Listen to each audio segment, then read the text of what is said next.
Assalamualaikum warahmatullahi wabarakatuh.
Alhamdulillah,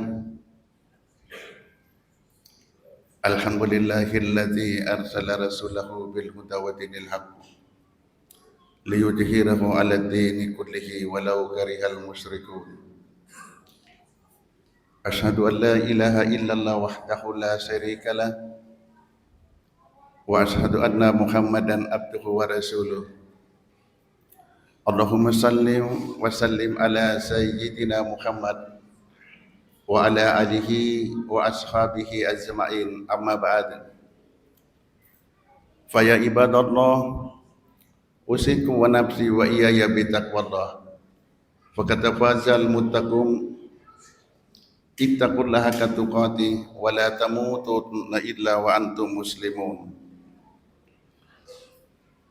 Qala Allah ta'ala fi kitabihil karim, a'udzu billahi minasyaitonir rajim.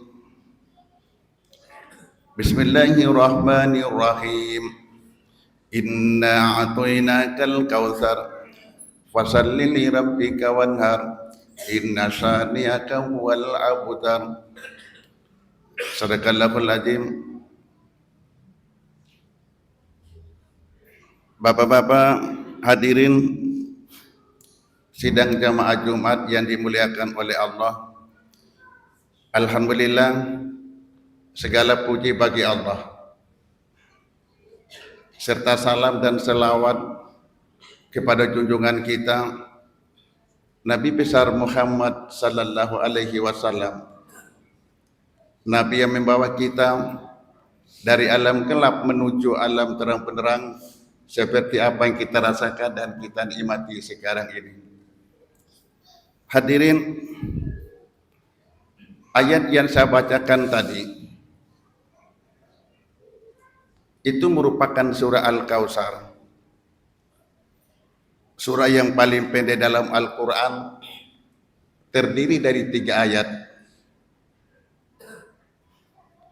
Ayat ini ataupun surah ini turun untuk menghibur hati Nabi yang sedang bersedih atas perkataan orang Quraisy yang bernama Al-As bin Wa'il bin Hisab bahwa Muhammad itu adalah orang yang terputus keturunan. Pada saat itu Rasul keluar dari masjid, berpapasan dengan Al-As ini. Keduanya bercakap-cakap atau berbicara. Nabi kembali ke rumahnya, sedangkan Al-As ini datang di kelompoknya, lalu ditanya oleh kelompoknya, siapa yang kamu ajak bicara tadi? Al-As bin Wa itu berikan jawaban, si Abtar, orang yang terputus keturunan. Siapa itu? Yaitu Muhammad. Ternyata dari pihak laki-laki, kalau tidak punya anak laki-laki, itu dianggap sebagai orang abtar ataupun orang yang terputus keturunan.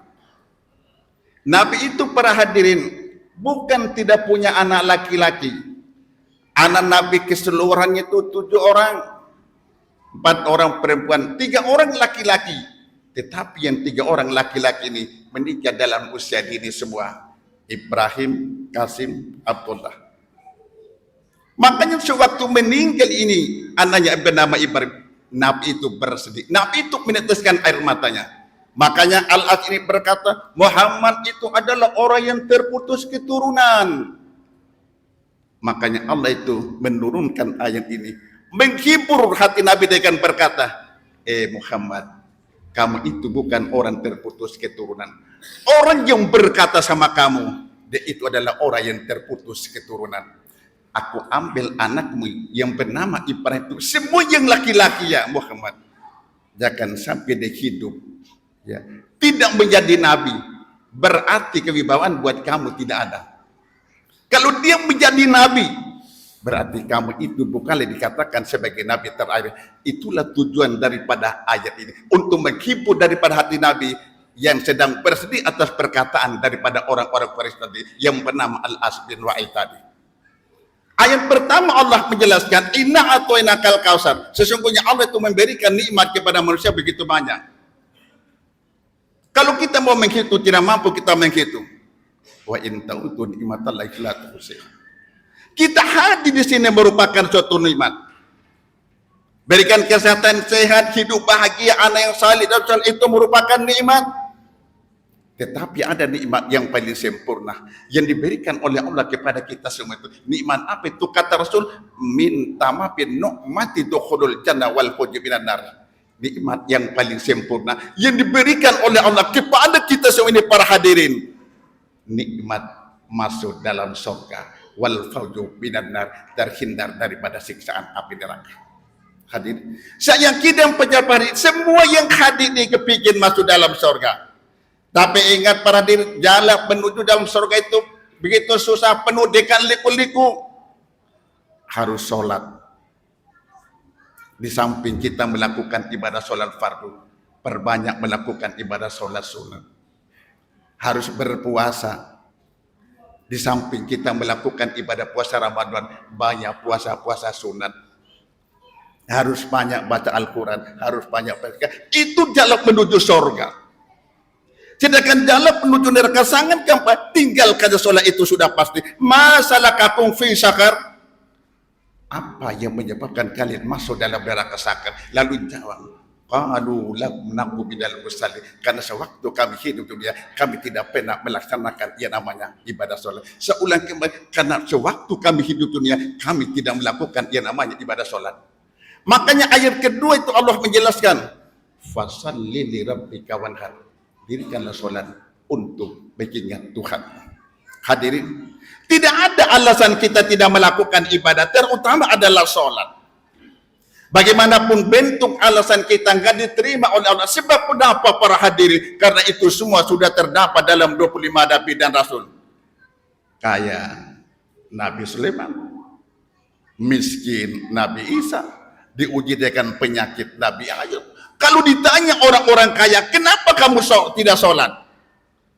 Mungkin ada yang berikan jawaban, tidak ada waktu. Apa yang membuat kamu tidak ada waktu? Sibuk mengurus kekayaanku. Ikat kekayaan itu Allah yang berikan sama kita sebagai bentuk ujian buat kita. Kenapa Allah berikan sama kita? Karena hampir setiap selesai kita melakukan ibadah sholat, kita angkat tangan dan berdoa kepada Allah. Setelah Allah berikan sama kita, kadang-kadang kita lupa kepada Allah. Mohon maaf para hadirin, lalu berapa kekayaan kita para hadirin kalau dibandingkan dengan Nabi Sulaiman? Salah satu nabi yang paling terkaya, tidak ada tandingan di dunia kekayaannya. Dia punya istananya yaitu para hadirin, halamannya saja itu kurang lebih 1 kilometer. Dinding itu semuanya permata, lantai itu lantai kaca. Di atasnya kaca, di bawahnya air. Tidak kelihatan kaca, begitu jernih itu air. Ketika diundang itu Ratu Balkis untuk datang di istananya, dengan congkak, dengan sombong Ratu Balkis berkata, enak saja Sulaiman mengundang aku ya, bagaimana hebatnya istananya itu ya, dia belum melihat istana saya. Karena Allah beri hidayah ke Ratu Balkis, dia datang di istana Nabi Sulaiman, dia lewat di istana kacanya, dia mau angkat kaca. Nabi Sulaiman berkata, tidak perlu diangkat, betul itu air, tapi sudah dilapisi dengan kaca. Kalau kamu tidak pergi, coba ikut aku. Hanya Ratu Balkis berkata, Sulaiman, luar biasa istanamu. Saya menyombongkan diri, saya berkata, istanaku begitu indah, begitu bagus. Ternyata Sulaiman, istanamu begitu indah, begitu bagus. Bagaimana ya Sulaiman, kita gabungkan saja kedua istana ini. Berarti ada udan di balik batu. Seluruh para pengikutnya bertakbir, Allahu Akbar, Allahu Akbar. Masuk Islam disebabkan karena sifat tawadu Nabi Sulaiman. Nabi Sulaiman kaya para dia, tapi kekayaan tidak membuat lentur untuk tidak beribadah kepada Allah. Ternyata orang kaya yang tidak mau bersedekah, yang tidak mau buka Al-Quran, yang tidak mau melakukan ibadah sholat, orang kaya semacam itu akan disiksa juga di hari kiamat nanti. Hadirin, Rasul itu para hadirin, orang yang bagus ibadahnya, sudah dijamin masuk dalam surga, tetapi merasakan kebatinan ada lebih itu sakit. Itu memberikan contoh buat kita. Tidak perlu kita berbicara ibadah fardu, sholat sunatnya, tahajudnya, duhanya, rawatinya. Tapi ada yang pernah berkata sama saya, Ustaz, susah itu bangun tengah malam. Sayyidina Ali pernah berkata, kalau orang susah bangun tengah malam, hatinya itu penuh dengan noda hitam. Kotor hatimu itu kalau pemimpin tidak pernah bangun malam. Tetapi kalau kita ingin bangun malam, ikut resep Nabi. Bagaimana itu resep Nabi para hadirin? Mungkin pernah saya sampaikan. Pernah berkata kepada istrinya bernama Siti Aisyah, Aisyah, sebelum kamu tidur, ingatlah Tuhanmu. Hatam dulu Al-Quran. Siti Aisyah itu berkata, apakah mungkin ya Rasul, saya mampu menghatamkan Al-Quran 30 juz? Waktunya sangat singkat seperti ini. Rasul tersenyum. Al-Ikhlas, Al-Falaq, An-Nas. Tutup dengan ayatul kursi. Lalu niatkan dalam tidurmu, ya Allah, bangunkan saja jam, insya Allah itu akan terbangun. Insya Allah itu akan terbangun. Lalu yang kedua, cepat tidur. Kalau tidak ada kegiatan yang lain. Malah dokter itu menganjurkan sampai usahakan jam 11 itu paling lama kita terlambat paling kita tidur para hadirin. Rasul itu para hadirin ternyata tidurnya itu jam 9, jam 10. Lalu dia bangun itu jam 2, jam 3. Sampai jam 5 dia melakukan ibadah. Tidak punya dosa. selesai dia melakukan ibadah tahajud, datang di masjid untuk melakukan ibadah berjamaah. Makanya Rasul menjelaskan, selesai kalian melakukan ibadah tahajud di rumahmu, jangan lagi lanjutkan sholat subuh di rumahmu. Datang berjamaah di masjid, kecuali punya ujur sakit. Sebaik-baik sholat sunnah tentu adalah di rumah. Sebaik-baik sholat fardu tentu adalah di masjid para hadirin. Malah Nabi pernah dikur salah seorang sahabat para hadirin yang tidak sempat datang berjamaah disebabkan karena ketiduran. Karena pada saat itu dia cepat bangun untuk melakukan ibadah tahajud. Tadi subuh saya tidak lihat kamu kemana ya? Maafkan aku ya Rasul, saya ketiduran. Selesai melakukan ibadah tahajud, ayat Nabi berkata, tahajud sangat penting. Tapi alangkah bagusnya, selesai kamu melakukan ibadah tahajud, silakan datang di masjid untuk melaksanakan ibadah berjamaah, untuk melaksanakan ibadah berjamaah para hadirin. Makanya Rasul menjelaskan ada 5 hikmahnya orang rajin melaksanakan ibadah berjamaah. Pertama, orang semacam itu para hadirin, hidupnya itu tidak akan susah. Hidupnya tidak akan susah. Mungkin di rumah kita susah. Siapa tahu data dia ada dermawan. Lalu memang Allah sudah berikan jaminan. Wa may yattaqillah yaj'al lahu makhrajan wa yarzuqhu haitsu la yahtasib. Allah memberikan rezeki yang tidak disangka-sangka.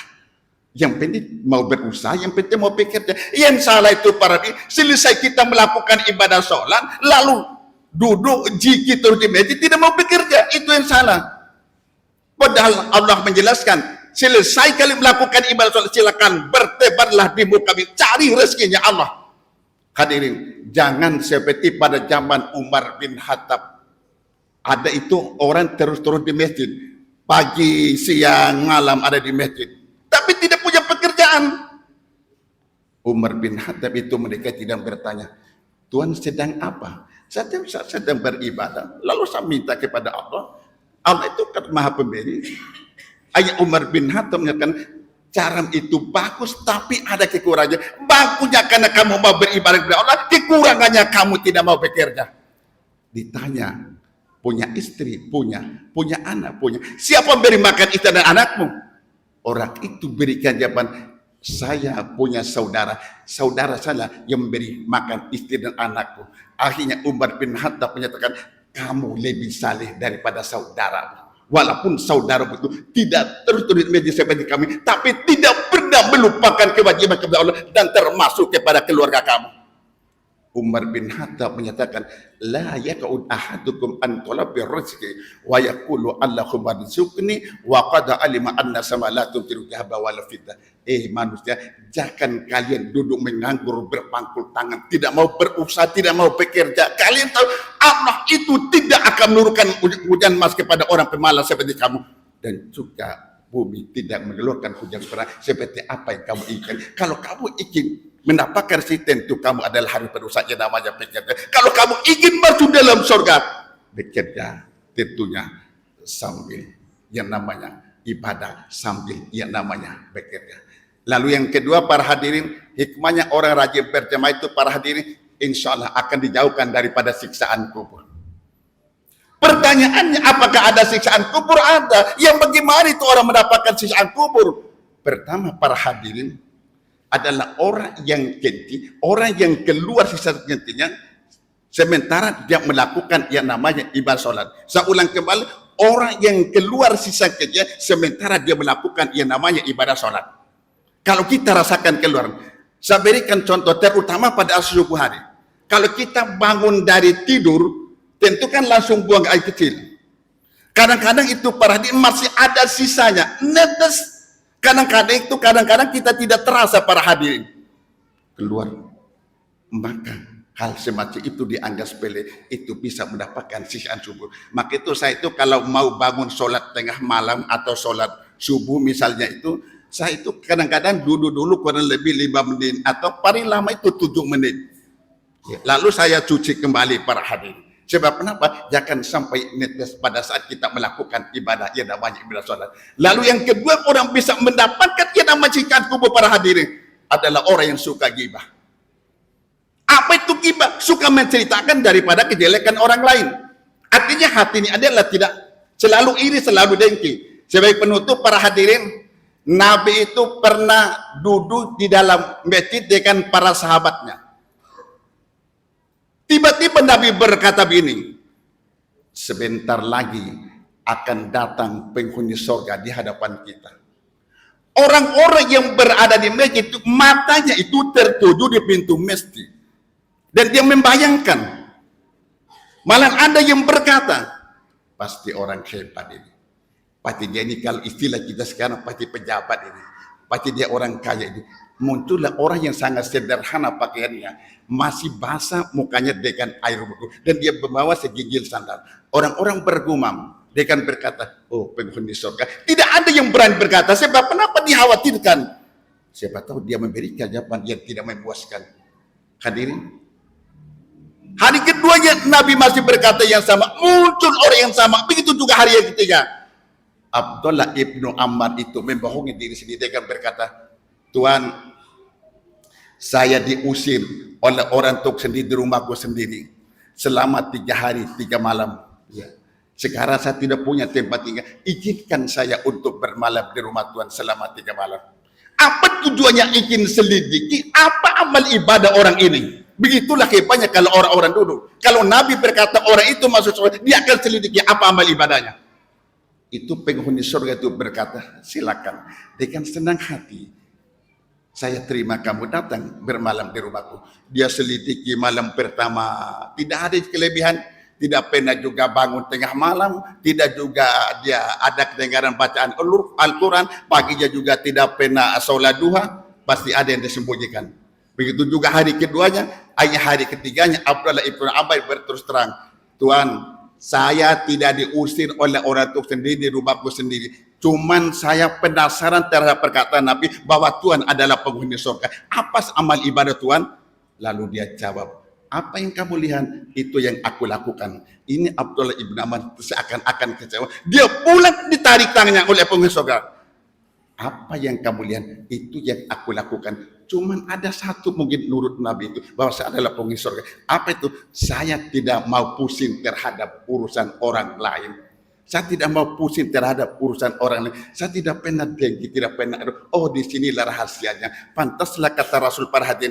Inna fil jasadi mudghatan idza salahat salahal jasadu kullu wa idza fasada fasada jasadu kullu ala wa qalbi. Sesungguhnya dalam tubuh manusia itu ada sekerat daging. Jikalau daging itu baik, maka dari seluruh amal ibadahnya akan menjadi baik.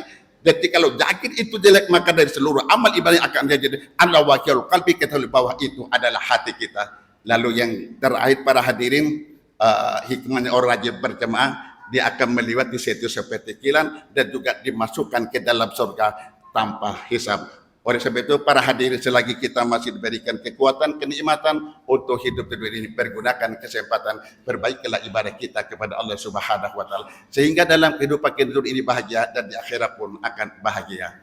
Barakallahu li wa lakum fil Qur'anil azim wa nafa'ni wa iyyakum bima fihi minal ayati wa dzikril hakim. Wa taqabbal minni wa minkum tilawatahu innahu huwas samiul alim.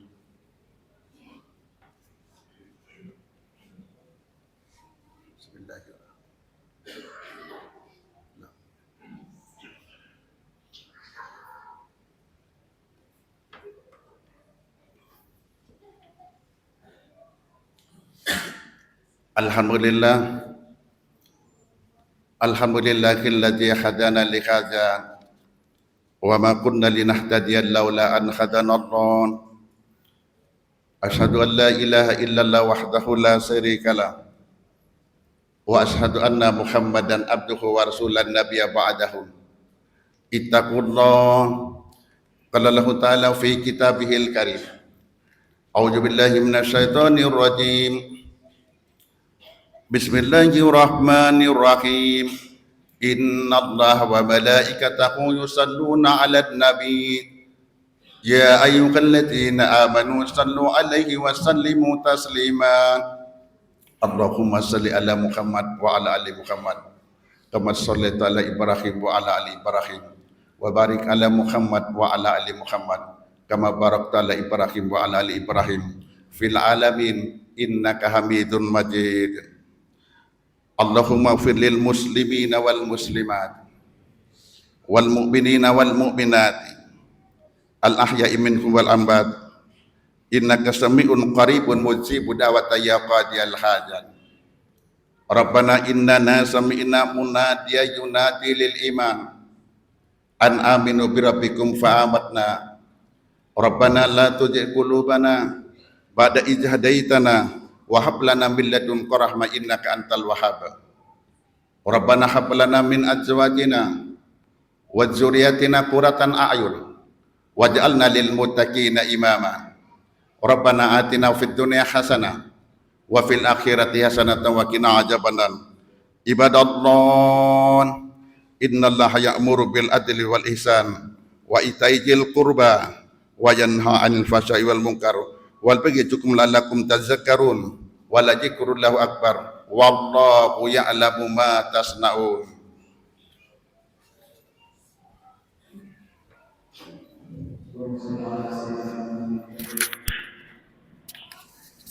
Allah